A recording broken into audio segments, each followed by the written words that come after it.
계산이 들어가면 마음이 완악해진다. 계산이 들어가면 마음이 완악해진다라는 제목으로 하나님 말씀 증거하도록 하겠습니다. 죽음의 위기 가운데 놓이게 된 것이 예수님과 그의 우리 공동체였습니다. 제사장들이 죽으려고 하고 또 가룟 유다의 배신까지 이렇게 겹쳐진 그런 위기 상황이 되었다라는 것입니다. 우리도 인생을 살면서 이렇게 위기 상황에 처하게 됩니다. 문제는 어떻게 대응해야 될 것인가. 오늘 대응이라는 측면에서 이 본문을 살펴봤으면 좋겠습니다. 우리 두 가지로 접근했으면 좋겠는데, 첫 번째는 악이 무슨 짓을 하든 간에 악을 관통하는 섭리의 힘이 있다는 것을 믿어야 됩니다. 악이 아주 판을 쳐도 악보다도 훨씬 높게 관통하는 그 하나님의 섭리의 힘이 있다는 것을 굳게 믿어야 된다는 거예요. 그리고 또 하나는 상황에 좌지우지 될 게 아니라 상황을 뛰어넘는 그 예배하는 자가 되어야 된다는 것입니다.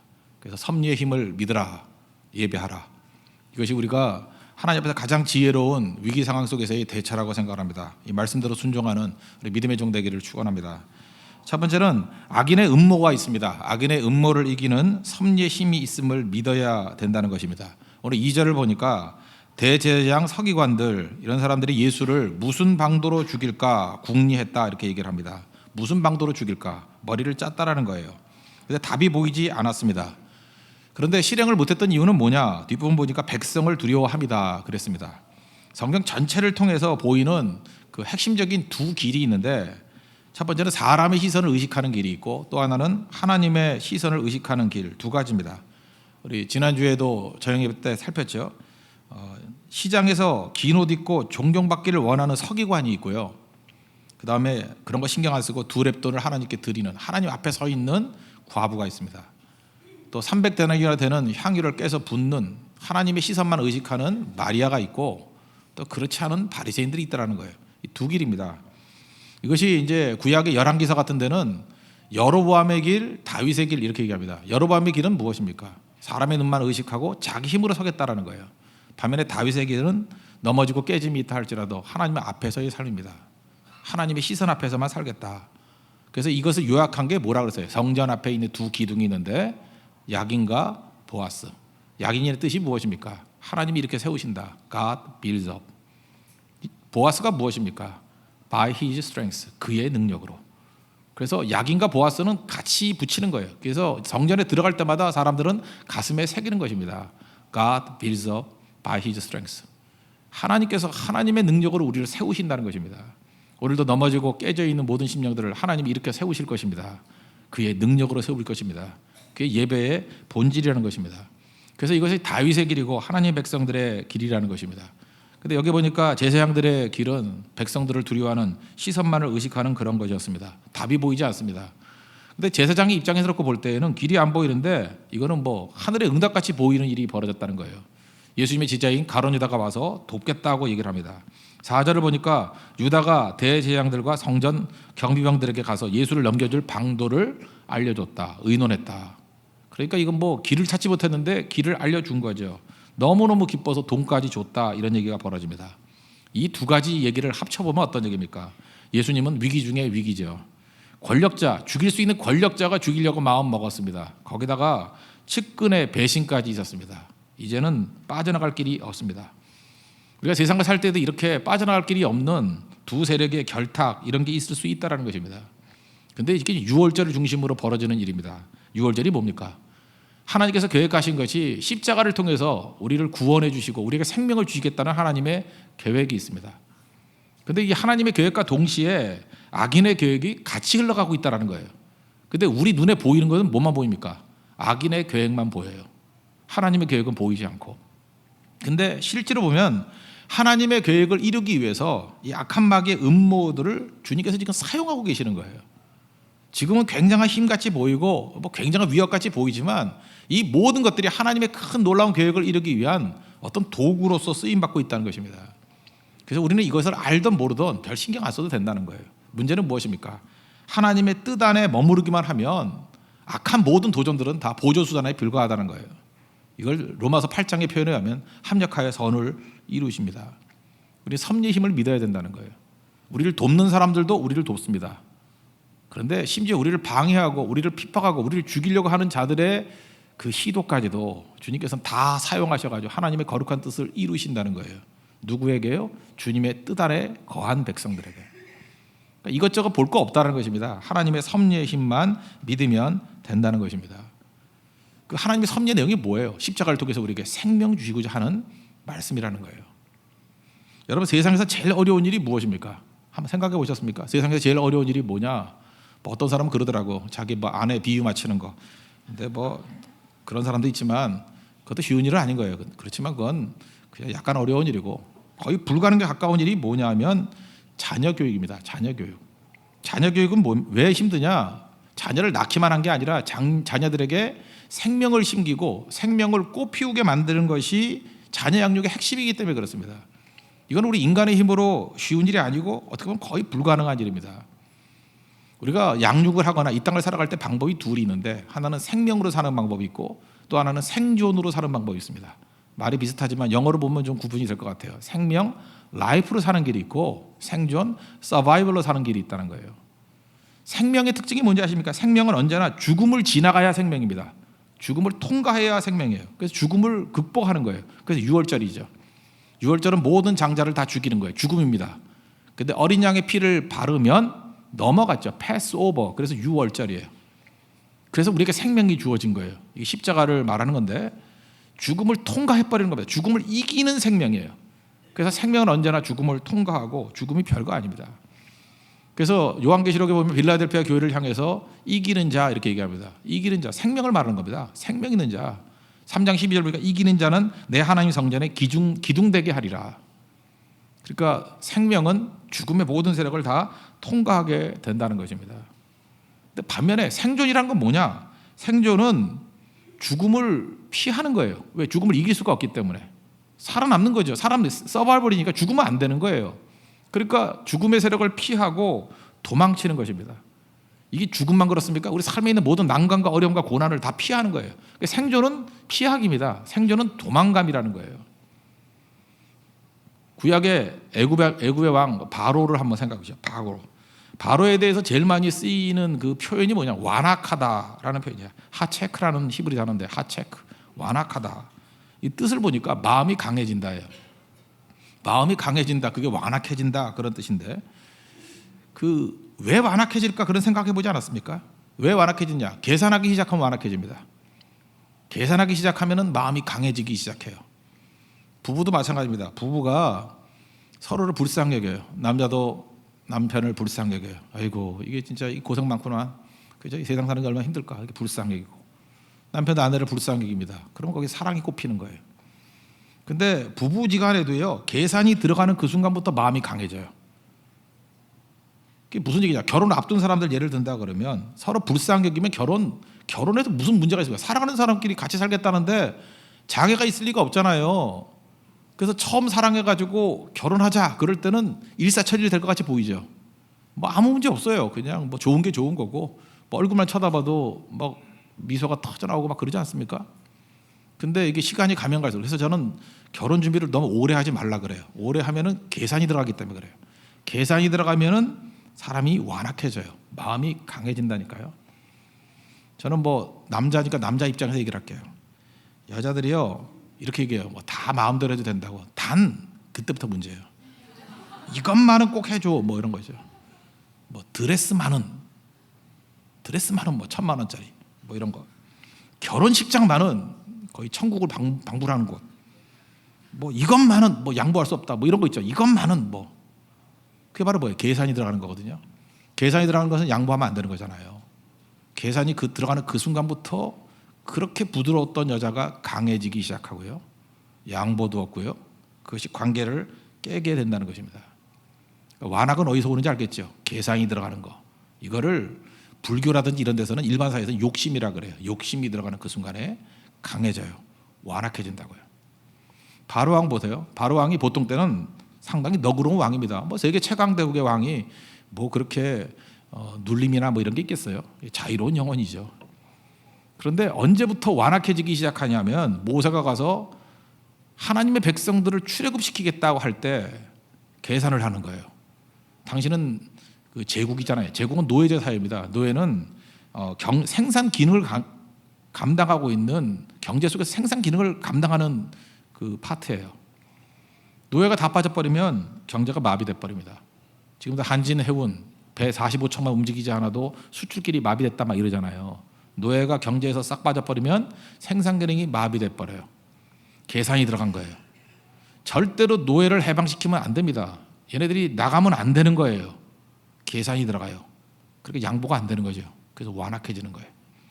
10가지 재앙을 맞아도 처음에는 용납했다가도 또 완악해지는 거예요. 강해지는 거예요. 지금도 많은 사람들 예수를 믿고 뭐 사람이 인격적으로 나쁘지도 않습니다. 근데 그 사람이 보통 때 너무너무 좋은 사람인데 언제부터 마음이 강해지느냐?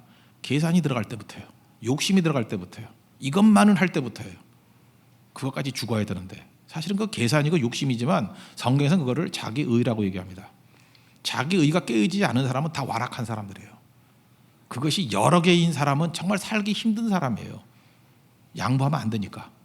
양보하면 안 되는 것 중에 대표적인 게 뭐죠? 죽음이죠. 죽으면 안 되니까. 그러니까 완악한 사람의 삶의 행통은 뭐예요? 생존이에요. 서바이벌로 산다고요. 생존으로 사는 거예요.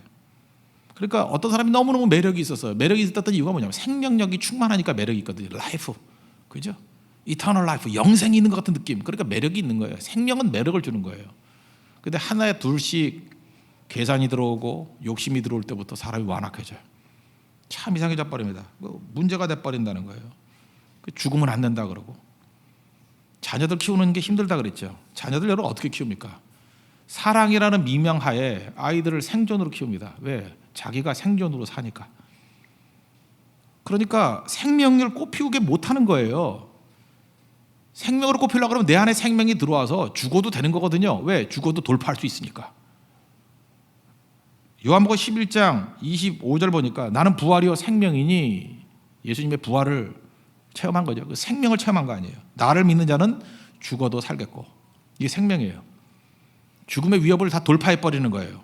그러니까 상황은 두렵지가 않은 거예요. 뭐든지 다 감당할 수 있는 거고. 이건 생명이 꽃피우는 삶이거든요. 이게 믿음입니다. 이게 기독교예요. 생명을 꽃피우는 거. 근데 생명으로 살지 아니하고 생존으로 살면 잠깐 두려운 거예요. 그리고 잠깐 피하게 되고. 지금도 여러분들 뭐 제대로 앞자리도 못 앉고 예배도 못 나오고 사람 만나는 것도 힘들고 그 사마리아 여인 같이 이렇게 피하고 도망치고 하는 사람의 특징이 뭐냐 하면 남의 눈을 의식하는 건데 그 왜 그러냐? 생존으로 살기 때문에 그렇다니까요. 그러니까 아이들 교육을 어떻게 합니까? 생존으로 교육시킨다니까요. 그러니까 애들이 얻어도 불안한 거예요. 부잣집에 태어나고 뒷받침 잘해주고 승승장구해도 불안한 거예요. 그러니까 엄마들이 특별히 문제돼. 엄마들이 믿음이 정말 없거든요. 다 생존으로 살거든요. 맨날 뻐기르고 자랑만 하려고 그러고 사치만 하려고 그러고 그러다 보니까 이렇게 얘기해요. 영어 유치원 들어가야 길이 열려. 영어 유치원 들어가야 길이 열려. 그 5살, 6살 되는 애들한테 그 이제 놀기도 바쁜 애들한테 영어 유치원 떨어지면 경쟁에서 낙오되는 거야. 생존 경쟁이죠. 서바이벌에서 낙오되는 거야. 그러니까 붙은 애도 불안한 거예요. 다음에 또 어떤 생존이 기다리고 있을까? 두려움과 좌절, 실망, 떨어지면 이런 게 있고 있으면 두려움이 여전히 있는 거예요. 그 다음에는 무슨 사립학교를 가야 된다 이렇게 얘기를 하고 그 다음에 명문 대학을 들어가야 된다. 그 다음에 뭐 대기업에 들어가야 된다. 또 뭐 이런 거 있죠. 뭐 여러분 그 아세요? 강남 아파트에 사는 사람이야 강남 떠나면 죽는 줄 알아요. 내가 여러 사람 만나봤어요. 거기 떠나면 죽는 줄 알아요. 그런 반푼이도 있어 세상에. 그 바보들 만들어 놓은 거예요 부모들이. 그래서 두려움에 떠는 거예요. 여기 떠나면 못 살고 여기 떠나면 낙오되는 것 같고 그러니까 죽을 때까지 생존 이렇게 살아간다고요. 그러니까 꽃 피우지 못하죠. 그러니까 오래 못 가죠. 그러니까 맨날 우울증 걸리고 죽겠다고 자살하고 그리고 폭력적이 돼버리고 사람이 아닌 거죠. 여러분들 지금도 힘쓰고 애쓴 사람들 있죠. 지금도 피곤한 인생들 있지 않습니까? 나 이렇게 열심히 살았는데 힘쓰고 애썼는데 왜 이렇게 맨날 불안하지? 그리고 얻기도 얻었어요. 남들의 비교해 볼 때 뭐 얻기도 얻었는데 이상하게 허망하죠. 생존으로 살았기 때문에 그렇습니다. 한마디로 해서 믿음이 없기 때문에 그래요. 믿음은 생명이거든요. 예수님께서 십자가를 지시고 우리에게 생명 주시기에 오셨는데 생명 없어로면 항상 이러고 산다고요. 항상 불안하고 항상 두렵고. 우리 찬양도 있죠. 주가 보이신 생명의 길. 주가 보이신 생명의 길. 그 가사를 한번 음미해 보세요. 내가 주님과 함께 상한 마음을 드린대요. 내 아픔을 오픈할 수 있는 거죠. 주님 앞에 나가서 의로움이 되신 주. 그 의로움이 뭐예요? 십자가죠. 그 이름 예수. 나의 길이 되신 이름 예수. 그 다음에 욥기 23장 10절을 인용하죠. 어떻게 우리가 생명으로 살아가는지, 생명에 사는 길을 이제 또 연결시키는 거예요. 구약으로 나의 길 오직 그가 아시나니, 하나님이 내 길을 알고 계신다고. 나를 단련하신 후에, 단련이 뭐예요? 나를 죽음을 돌파하게 만든다는 거예요. 피하는 게 아니고 죽음을 돌파하는 걸 통해서, 능히 이기는 걸 통해서 돌이켜보니까 내가 정금같이 돼 있대요. 이게 신앙이에요. 신앙의 모습을 가장 잘 보여주고 있다는 것입니다. 이게 생명의 삶이에요. 생명이 이렇게 사는 겁니다. 예수님께서 생명 주시기 위해서 이 땅에 오셨다는 게 바로 이런 모습이라는 거예요. 생명이 뭔지 모르는 게 이제 바로거든요. 바로는 뭐 성경에 보면 거의 그 바로가 바보같이 보이지 않습니까? 하는 짓들이. 출애굽기 1장 12절을 보면은 이스라엘 백성들이 숫자가 너무 많으니까 학대했대요. 학대하면 되는 줄 알고. 여러분 잊지 마십시오. 누구를 죽이려 그러면 잘해주면 죽어요. 학대하면 더 번성한다고. 그래서 12절에 학대 받을수록 더욱 번성하게 되니. 그게 참 묘해요. 어떤 사람이 저한테 이런 얘기를 해요. 그 어떤 목사님인데, 이거 훌륭한 인재가 있대. 인재가 있는데 누구냐 그랬더니 자기 교회에 이제 후계자로 세우려 그런데, 후계자로 세우려 그런대요. 그래서 제가 대놓고 그랬어요. 목사님, 후계자로 세우려 그러면요, 걔 반푼이 됩니다. 내가 그랬거든요. 후계자는요, 뒤를 봐주면 후계자가 안 되고 핍박을 하는 놈 중에 나오는 거예요. 그거 알아요? 막 죽이려고 그러고 밟아 죽이려고 그러고 그 잡초 가운데서 나오는 거지, 누가 뒤 밀어주고 봐주면은요 절대로 지도자 되지 못한다는 것입니다. 이스라엘 백성들을 이렇게 학대하고 핍박하니까 더 번성하는 거예요. 이건 여러분 경험해 보셨죠? 제3국가에서 애를 많이 낳아요? 선진국에서 애를 많이 낳아요? 무슨 말인지 잘 모르는 것 같은데, 어디서 애를 더 많이 낳죠? 제3국가에서 훨씬 더 애를 많이 낳죠. 빈민촌에서 애를 많이 낳아요? 부촌에서 애를 많이 낳아요?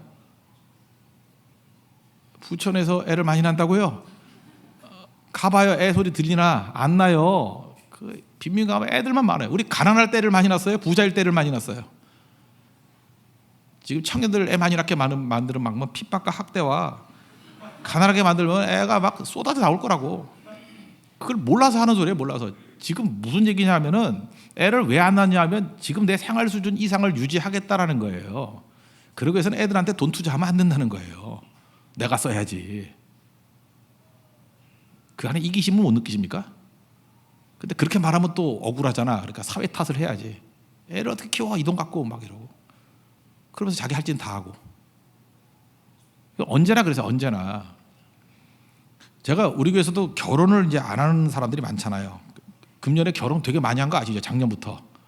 제가 바로왕의 전략을 반대로 썼죠. 결혼하라 절대 얘기 안 했어요. 딱 만나는 순간 넌 결혼 끝난 것 같은데 혼자 살아. 그리고 성교나 다니면서 그 열정을 가지고 헌신하자. 얼굴이 새파랗게 질리면서 내가 언제 포기했다는 말을 안 했는데요 막 이러고 막 그러더니 눈이 팍 낮아지고 사람이 보이기 시작하더니만 막 쏟아져서 결혼을 해요. 바로에게 배운 지혜입니다. 반면교사. 언제나 그래요. 핍박하면은 결혼해요. 하지 말라 그러면 해요. 그러니까 부모님들도 그 자녀들 빨리 결혼시키고 싶으면 그냥 혼자 살아 그래요. 혼자 살아. 결혼을 뭐하러 하니? 그리고 막 방해하고요. 만나면 막 못 만나게 만들고 잠깐 용돈 대주고 하니까 애들이 안 하려고 그러는 거예요. 똑같은 얘기죠. 그게 무슨 얘기예요? 생명은 박해와 학대를 뚫고 나가서 산다는 거예요. 우린 전부 다 그 마마보이들 만들어가지고 생존하게 만드니까. 생존은 복음주의자의 생존이 되죠. 생명은 어디서 나오는 거예요? 돌파에서 나온다는 것입니다. 여러분 하나님 앞에서 하나님께 주시는 능력을 가지고 이런 생명의 역사를 체험할 수 있는 믿음의 종 되기를 바랍니다. 두 번째 살필 것은 어떻게 대비해야 될 것인가. 악의 음모에 대비하는 제일 좋은 방법은 예배라는 거예요.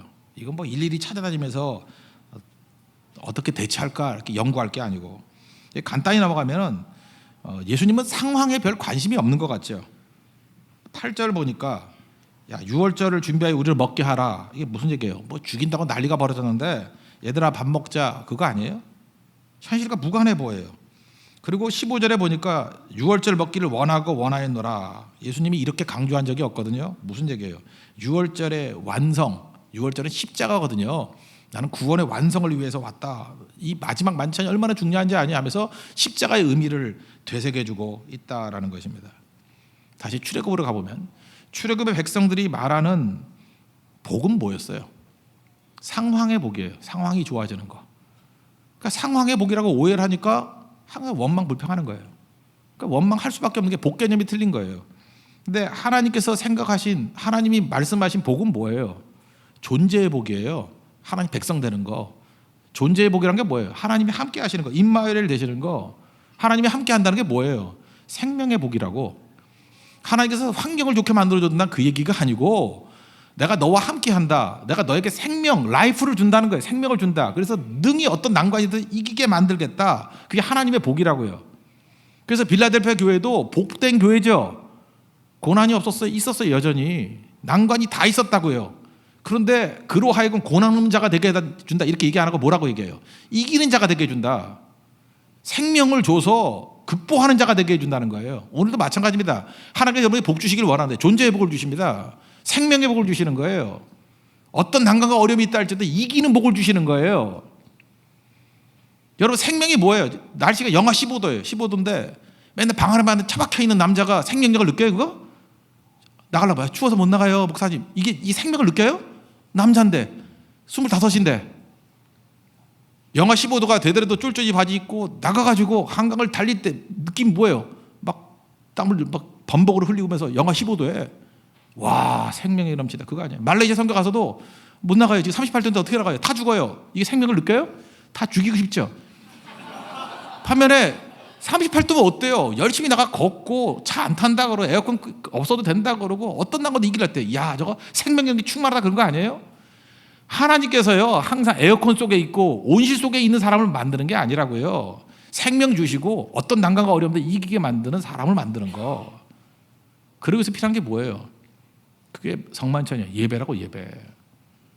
오늘도 여러분들 인생의 많은 문제를 해결하기 위해서 예배도 안 드리고 이리저리 띄우는 사람들이 있죠. 그거 해결 안 됩니다. 상황은 또 바뀌어요. 하나님 관심이 상황에 있는 게 아니에요. 생명이 심겨지는 하나님의 임재가 있는 예배로 오기를 원하신다는 것입니다. 그래서 여러분 인생의 모든 문제를 풀 수 있는 길은 어디에 있느냐? 예배에 있다는 거예요. 그러니까 예수님 이 행동을 보니까 우리가 볼 땐 속 터지죠. 죽이려는 위기가 있는데 야 뭐 하고 있니? 야 너 상황도 모르니? 막 이렇게 주변에 얘기할 거 아니에요. 근데 예수님 뭐라 그래요? 상황에 관계없이 야 밥이나 먹자, 예배드리자, 교제 나누자. 그게 예수님의 태도였다는 것입니다. 세상에 치밀한 전략적 움직임에 관심이 없어요. 그들의 음모에 관심이 없어요. 그냥 하나님과 연결되는 거예요. 근데 그게 최고의 대응이었다는 거예요. 여러분의 문제 해답이 뭔지 아십니까? 예배가 대답입니다. 예배가 대답이에요. 왜냐하면 상황은요 해결돼도 또 변하는 거예요. 상황을 변화시키는 걸로 여러분 인생을 걸면 상황 변화시키는 것만이 여러분의 기도의 제목이라 그러면 죽을 때까지 맨날 살려달라 기도밖에 안 나와요.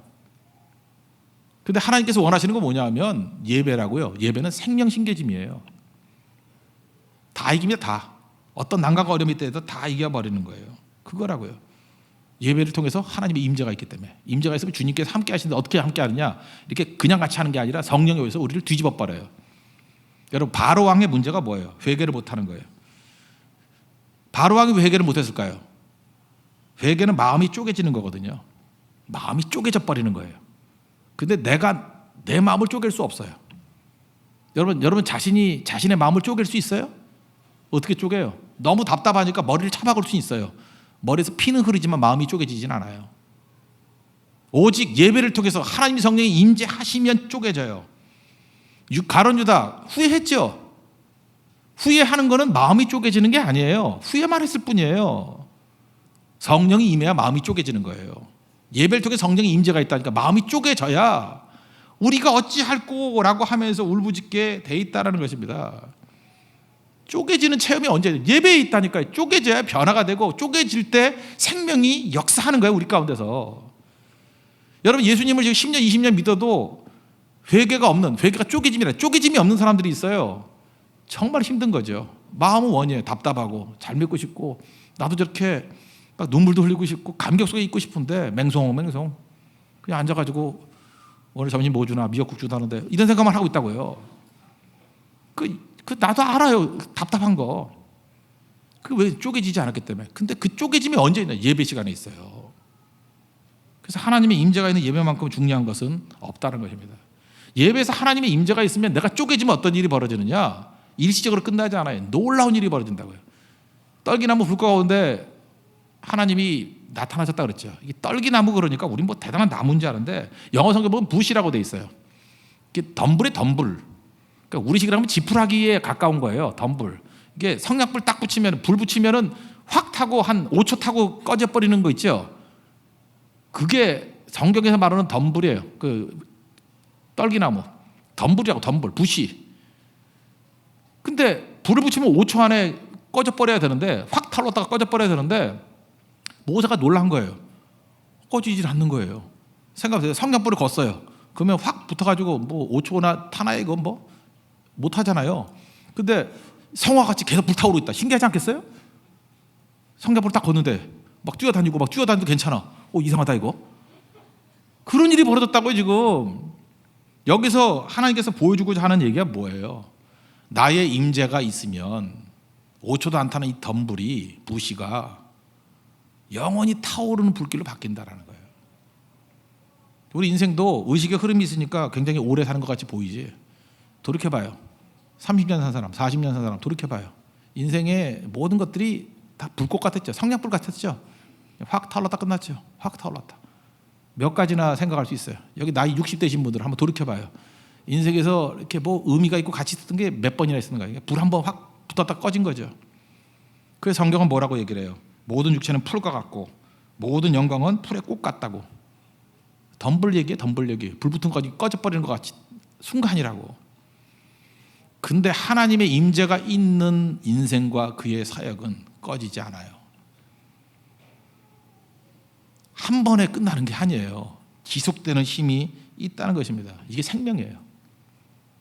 그래서 교회는 생명을 추구해야지 사는 거지 생명 아닌 거는 세상의 방법은 다 생존이에요. 생존은 피하는 거, 숨는 거, 사람 눈 의식하는 거, 인정받는 거. 그러니까 맨날 교만 아니면 좌절, 업 앤 다운, 계속 그 반복이라는 것입니다. 여러분 예배를 통해서 생명의 능력을 체험할 수 있는 우리 하나님의 거룩한 백성 되기를 바랍니다. 그런 부흥이 일어나고 우리 모든 영혼들이 살아나는 은혜 역사가 있게 된다는 거예요. 예배를 통해서 어떤 일이 벌어지는지 여러분 잘 보세요. 다 이해는 못해요. 근데 예배는 우리 전체를 다 살리는 힘이 있어요. 이탈리아 소설 가운데 라라는 소설이 있는데 이런 얘기가 나와요. 이탈리아 속담인데 바람이 불면 고양이가 죽는다. 원래 일본 사람들은 이거 베끼는 거 좋아하잖아요. 원래 이태리 속담인데 싹 바뀌어가지고 일본에 넘어가서는 바람이 불면은 쥐떼가 번성한다 뭐 이렇게 바뀌었어요. 근데 원래 그 이탈리아 속담이에요. 내용이 뭐냐면 잘 보세요. 연관관계가 없잖아요. 바람 부는 거하고 고양이 죽는 거하고 무슨 관계가 있어요? 이게 이런 거라고요. 북아프리카의 그 사하라 사막에서 뜨거운 바람이 봄철과 여름철에 불어요.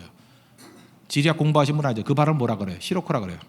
그죠? 시로코라는 바람이 건조한 모래바람이 불어와요. 이탈리아로. 모래먼지가 많이 불면은 우리도 황사가 불어올 때 느끼죠? 그거하고 비슷한 거예요. 눈병이 나요. 옛날엔 약이 없으니까 눈병이 났을 때 자꾸 눈을 비비니까 시력을 잃는 사람이 많이 나왔대요. 시로코 때문에. 그럼 맹인이 돼요. 우리나라도 맹인이 할 수 있는 건 안마밖에 할 수 없죠. 이탈리아도 그랬는가 봐요. 맹인 안마사가 됐대요. 근데 맹인이 안마사인데 맹인이 지나다녀서 안마요 그럴 수도 없으니까 자기 존재를 알리기 위해서 만든 게 작은 북이래요. 근데 그 작은 북을 고양이 가죽으로 만든대요. 고양이 가죽 이렇게 치면은 이탈리아 사람의 소리는 라로 들린가 봐. 라 이렇게 들린가 봐. 뭔지 모르지만. 그래서 바람이 많이 불면 고양이가 많이 죽고 이거 일본에 넘어가면 그래서 쥐가 번성한다. 이 링크를 여러분 다 알 수 있습니까? 몰라요 우리는. 저는 지금 이 얘기를 왜 드리냐면 예배가 우리의 인생의 모든 문제를 해결한다고 얘기할 때 어떻게 해요? 우리는 모르지만 이런 일이 벌어져요. 바람이 부는 거예요. 우리 다 이해 못해요. 바람이 부는 거예요. 이렇게 불이 임하는 거예요. 그리고 여러 가지 시퀀스 다 몰라요. 근데 마지막에 가서는 하나님의 뜻이 이루어져요. 우리 삶에 있는 문제가 해결이 된다고. 그래서 이스라엘 백성들에게 요구한 게 무엇입니까? 예배드리라고. 예수님께서 지금 우리가 말씀하는 게 뭐예요? 우리 삶의 모든 문제를 해결할 수 있는 게 십자가라고. 내 살과 내 피를 먹고 마셔야 된다고. 십자가를 의지해야 된다 그 얘기 아니에요? 그때 승리할 수 있다는 것입니다.